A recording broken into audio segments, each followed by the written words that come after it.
कि दिल्ली की सरकार के साथ ऑल पार्टी मीटिंग में भारतीय जनता पार्टी के प्रदेश अध्यक्ष श्री आदेश गुप्ता जी और दिल्ली विधानसभा में प्रतिपक्ष के नेता श्री रामवीर सिंह बिधूड़ी जी ने बड़े विस्तार के साथ दिल्ली वालों की आवाज, दिल्ली वालों की बात और दिल्ली के लिए बचाने के लिए दिल्ली वालों को विस्तार से सरकार को सुझाव भी दिए हैं और उसके साथ साथ दिल्ली में क्या होना चाहिए और क्या करना चाहिए दिल्ली सरकार को ये भी जगाया है।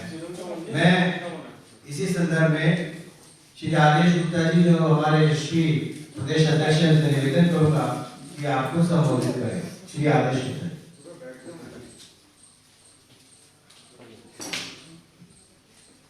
धन्यवाद नवीन जी। हमारे साथ उपस्थित दिल्ली विधानसभा में प्रतिपक्ष के नेता माननीय श्री रामवीर सिंह बिधूड़ी जी और यहाँ उपस्थित सभी हमारे प्रेस मीडिया के बंधुओं, फोटोग्राफर्स भाइयों, आज दिल्ली के मुख्यमंत्री जी की ओर से, दिल्ली सरकार की ओर से ऑल पार्टी मीटिंग बुलाई गई। उसमें पार्टी की ओर से मैं स्वयं और मेरे साथ हमारे दिल्ली विधानसभा में प्रतिपक्ष के नेता श्रीमान बिधूड़ी जी भी उपस्थित थे।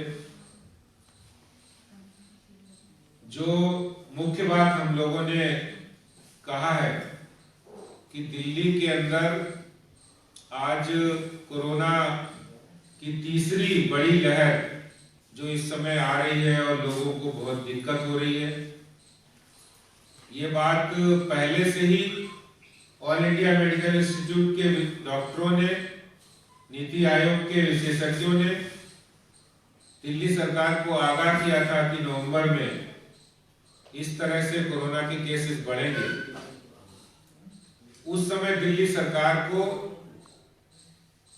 कोरोना के केसेस में क्या क्या मेजर्स लेने हैं वो मेजर्स उन्होंने समय पर नहीं लिए, जिसके कारण से दिल्ली में लोगों को बहुत दिक्कतों का सामना करना पड़ रहा है। अस्पतालों में जो आईसीयू बेड बढ़ाने की बात थी वो भी बेड नहीं बढ़ाए गए समय रहते। आईसीयू बेड हो, ऑक्सीजन सिलेंडर हो, वेंटिलेटर्स का इंतजाम हो, वो नहीं किया गया, जिसके कारण से आज ये नौबत दिल्ली वालों को देखने को आ रही है कि अस्पतालों में इलाज नहीं हो पा रहा है, जिसकी वजह से लोग दम तोड़ रहे हैं। और जिस अपने एजेंडे पर वो काम करते थे, जिस होम आइसोलेशन का बहुत अपना आइडिया उनका था कि होम आइसोलेशन और उसके होम केयर और इसके साथ साथ ही उसकी डॉक्टरों के माध्यम से उनको मदद देने की बात कर रहे थे, वो मॉडल पूरी तरह से फेल साबित हुआ है, जिसकी वजह से दिल्ली में लोगों को ज्यादा दिक्कतें आ रही है। अस्पताल जो पहुंचने वाले लोग ने पहले 5 महीने पहले की थी, उसका कोई भी कहीं भी किसी को नजर नहीं आया कि किसी के घर पे दिल्ली सरकार के डॉक्टर ने उनको कोरोना हो गया हो और पूछा हो कि भाई आपको कोरोना हो गया है तो आपको क्या क्या चाहिए, कितना आपका पल्स है, कितना आपका ऑक्सीजन लेवल है, या आपको 2-3 दिन के अंदर किसी डॉक्टर का फोन आता। ऐसा कहीं नहीं हुआ। मैं इसका सबसे बड़ा उदाहरण हूं। मुझे भी कोरोना हुआ था। दिल्ली सरकार का कोई भी डॉक्टर या किसी भी संस्था, किसी भी दिल्ली सरकार की एजेंसी ने मुझे फोन करके नहीं कहा कि आपको कोरोना हो गया है। मैं भी होम आइसोलेशन में था कि आपको क्या क्या मदद की जरूरत है या आपको क्या क्या करना है, करनी काम क्या है, कुछ नहीं हुआ। यह सबसे बड़ा उदाहरण है। दिल्ली सरकार अगर समय रहती प्रोएक्टिव अप्रोच करते, मैं मान सकता हूं कि पहले शुरुआती प्रारंभिक तौर पे दिक्कतें आई थी, लेकिन मार्च से लगा के नवंबर आ गया। बीच में जब केसेस बढ़ने लगे थे, पहले दौर में गृह मंत्री अमित शाह जी, केंद्र सरकार ने इंटरवीन किया और बहुत सारी व्यवस्थाओं को स्ट्रीमलाइन किया, चाहे वो टेस्टिंग की बात हो, ट्रेसिंग की बात हो, या फिर नंबर ऑफ बेड्स बढ़ाने की बात हो, आइसोलेशन कोचेस की बात हो, वो सारी व्यवस्थाएं स्ट्रीमलाइन की थी उस समय। आप देखिए केंद्र सरकार ने बिना कोताही के 15 दिन के अंदर 10,000 बेड का Sardar Patel Covid care centre बना दिया। तो क्या दिल्ली सरकार अगर उस समय इन व्यवस्थाओं को स्ट्रीमलाइन जब किया था केंद्र सरकार की ओर से, तो इनको जारी रखने का काम उसका नहीं था उस समय, जबकि डॉक्टर सलाह दे रहे थे कि तीसरी वेव आएगी, उसकी तैयारी करनी चाहिए, आईसीयू बेड बढ़ाने चाहिए, वो नहीं किए। अच्छा, उनका ध्यान कहाँ है? मैंने ध्यान दिलाया, मैंने सर्वदलीय बैठक में ध्यान दिलाया कि अगर आप आईसीयू बेड बढ़ाते, वेंटिलेटर बढ़ाते, तो दिल्ली के लोगों को मदद मिलती, उनका इलाज होता। उसकी बजाय आप पूरा ध्यान 125 करोड़ रुपया तो आपने पिछले 4 महीने के अंदर विज्ञापन पर खर्च कर दिए। विदुड़ी जी ने कहा कि आपने 8 महीने लगा दिए आप पार्टी मीटिंग बुलाने में। 8 महीने कोविड जैसी जो सबसे कारगर उपाय है, देखिए मेडिकल सिस्टम है, हेल्थ सिस्टम है, जान बचाने के लिए, उनकी रक्षा करने के लिए, उनका सहयोग करने के लिए हम हमेशा तैयार हैं। आज भी हमने मीटिंग में कहा कि भारतीय जनता पार्टी ने उस समय भी सरकार की मदद की थी, दिल्ली वालों की मदद की थी, जब 1 करोड़ से ज्यादा लोगों को राशन, भोजन और फेस मास्क, सैनिटाइजर बांटने का काम किया था, गरीबों की, मजदूरों की, सबकी मदद की थी। लेकिन आज जब सरकार को ट्रेडर्स एसोसिएशन हो, मार्केट एसोसिएशन हो, आप तुगलकी फरमान जारी कर रहे हैं कि मार्केट्स बंद कर देंगे। अरे ये नौबत क्यों आई जब पूरे देश के अंदर केसेस कम हो रहे हैं, आपके यहाँ केसेस बढ़ रहे हैं, तो कोई ना कोई तो ऐसी बात होगी, कमी होगी जो आपने नहीं किया, क्योंकि आपका ध्यान उस ओर नहीं था।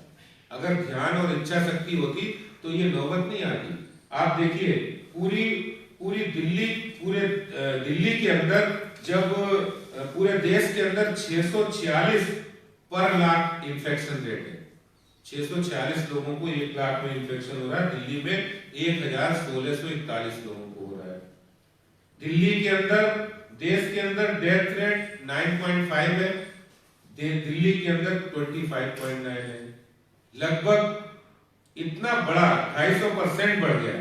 तो इतना जब हो गया, आपने मूवमेंट बढ़ गया, आपने डीटीसी की बसों में फुल कैपेसिटी कर दी, मार्केट खोल दिए, रेस्टोरेंट खोल दिए। अरे जब सरकार एक तरफ खोल रही है, खोलने की बाद भी कुछ काम करना होता है, अवेयरनेस का है। आपने अपने वॉलंटियर सिविल डिफेंस के चौक चौराहों पे खड़े किए, क्या मार्केट्स में वो डिप्लॉय नहीं हो सकते? मार्केट्स के अंदर आप मार्केट एसोसिएशन के लोगों को कभी बुलाया आपने कि मार्केट एसोसिएशन, ट्रेडर्स एसोसिएशन को बुलाते कि भाई कोरोना फैल सकता है और इसकी जिम्मेदारी आप लोगों की, आप लोग हमारे साथ लगिए? कौन मना कर रहा है? जब दिल्ली के लोगों ने राशन बांटा, भोजन बांटा, उस समय करने के लिए तैयार थे। लेकिन सवाल ये है कि आज जब ऑल पार्टी मीटिंग बुलाई, सवाल ये कि आपने उस समय लोगों के साथ कम्युनिकेशन नहीं किया, लोगों को साथ नहीं लिया। इस महामारी के समय में जब जरूरत थी लोगों को कि भाई आप साथ लेकर काम करते तो ज्यादा प्रभावशाली रूप से काम कर सकते थे। एक कांटेक्ट ट्रेसिंग की बात की। कांटेक्ट ट्रेसिंग एक ऐसा अहम पहलू है कोरोना में कि जो कि बहुत जरूरी है। अगर कांटेक्ट ट्रेसिंग हो जाती है तो कोरोना को फैलने से रोका जा सकता है।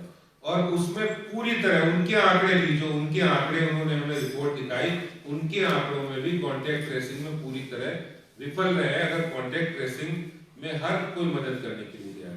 आज कारपोरेशन को वो लोग अगर सपोर्ट करते, कारपोरेशन को फंडिंग करते, निगमों को पर्याप्त सहायता देते, तो निगम के कर्मचारी हैं वो लग जाते, कांटेक्ट ट्रेसिंग करते।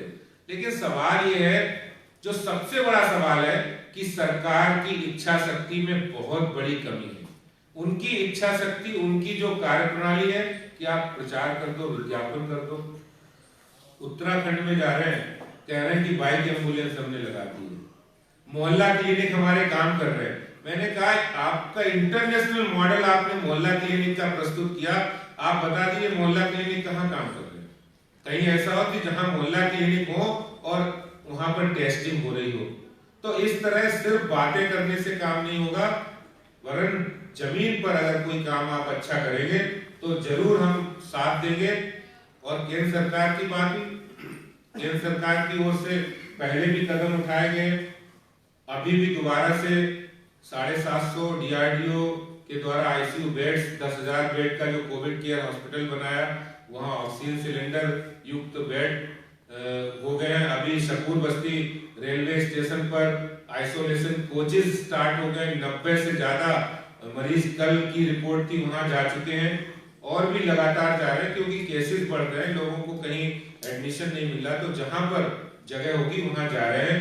और केंद्र सरकार ने पूरा आश्वासन दिया है दिल्ली सरकार को कि वहां कोई भी आपको सरकारी अस्पताल के अंदर ऑक्सीजन सिलेंडर हो या हाई फ्लो नेजल कैनुला हो या वेंटिलेटर्स की मदद हो, और जो डॉक्टर्स हैं, पैरामेडिकल स्टाफ है, उसको भी केंद्रीय स्वास्थ्य मंत्री डॉक्टर हर्षवर्धन जी ने कहा भी दूसरे प्रदेशों से लिफ्ट होके वो यहाँ एयरलिफ्ट होके दिल्ली पहुंच रहे हैं और पहुंच भी गए हैं कई।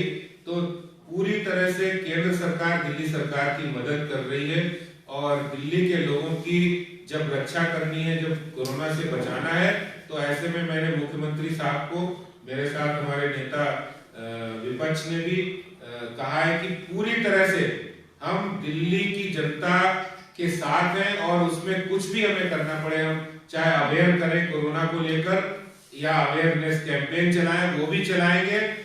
लेकिन मेरा सवाल सिर्फ इतना था कि आपने इतना पैसा, जो दिल्ली सरकार का पैसा है, उस पैसे को आप विज्ञापन में मत लगाइए।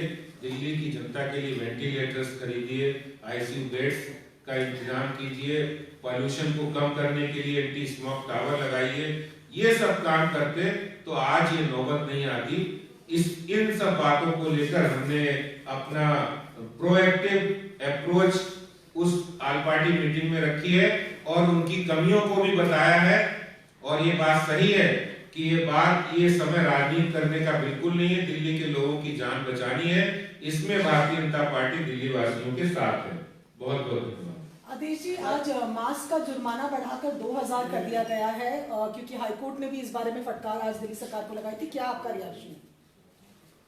देखिए, आज ये बड़ा शर्म के साथ, खेद के साथ कहना पड़ रहा है कि एक सरकार जो देश की राजधानी की सरकार, उसको 3 बार हाईकोर्ट से फटकार लगी।